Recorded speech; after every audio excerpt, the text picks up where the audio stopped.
The convergence of globalization and technology has created a new brand of terrorism.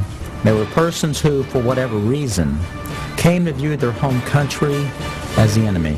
The kind of right-wing, religious-based domestic terrorism. Disturbing news tonight about homegrown terror. Part of this is big change in the White House, a new cultural experience, and some of the crazies are coming out of their closet. Right now, it looks like there is no connection between the men arrested and any known terrorist cell. Homegrown. Yeah, homegrown, I should say.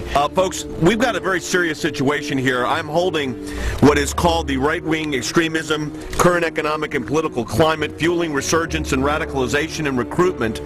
And in it, we talked about the fact that they define pro-lifers as domestic terrorists. They put this in a Department of Homeland Security document, this official assessment, now saying pro-lifers, people that believe in end-time prophecies, people that are opposed to the administration's position on immigration, those of us that are standing up for the sanctity of life and for the sanctity of marriage, all of those are now potential, and this is what they're saying, domestic terrorists. It's a terrorist next door that could be our bigger threat. They call people who believe in the sanctity of life, who believe in owning firearms, who believe in serving their country in the military and coming back, who are very concerned about the policies that this nation is embarking on, spending too much money, taxing too much. It's all listed right here. These are the domestic right-wing extremists. 1 million names under the watchful eye of the United States. America's so-called terrorist watch list has hit the record number, according to one of the country's most prominent civil liberties groups. That's a lot of people to keep track of. They're adding new people all the time. It's a secret list that you don't know really quite how one gets on, and you don't know how you get off.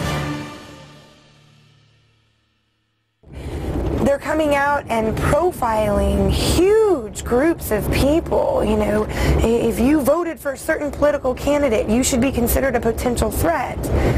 And you couple that with things like the Patriot Act, where if you are a threat in their eyes, you can be held without access to judge, jury, and without access to a lawyer or even to your family.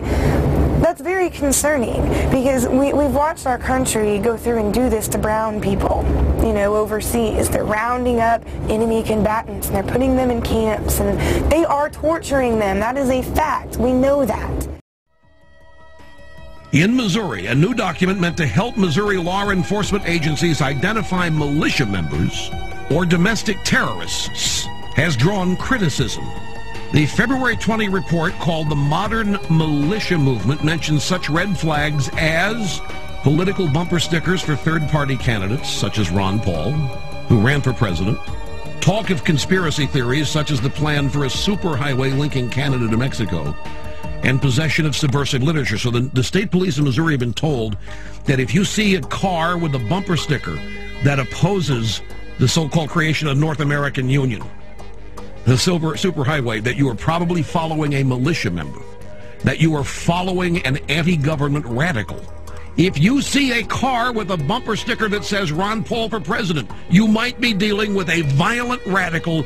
Exercise extreme caution.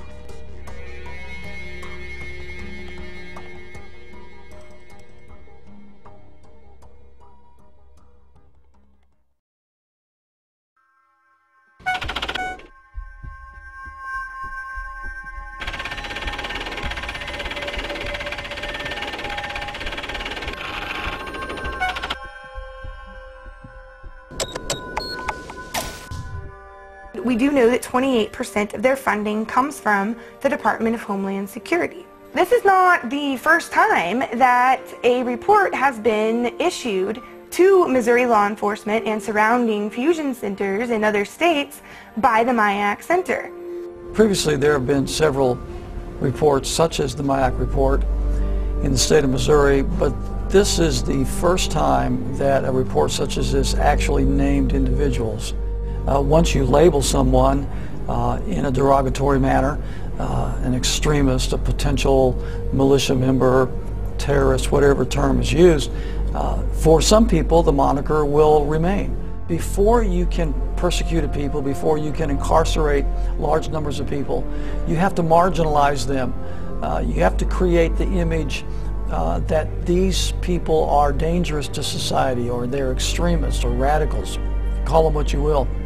but marginalize them from the mainstream of society so that at that point the rest of society will accept the persecution that might result upon this group.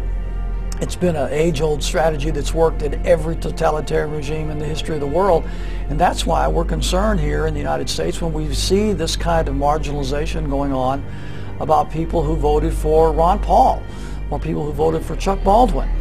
Why are they being marginalized? Why are they being singled out as a potential danger to society? And I think it's shades of the strategies and tactics of totalitarian regimes in history past, and that should never happen in this country.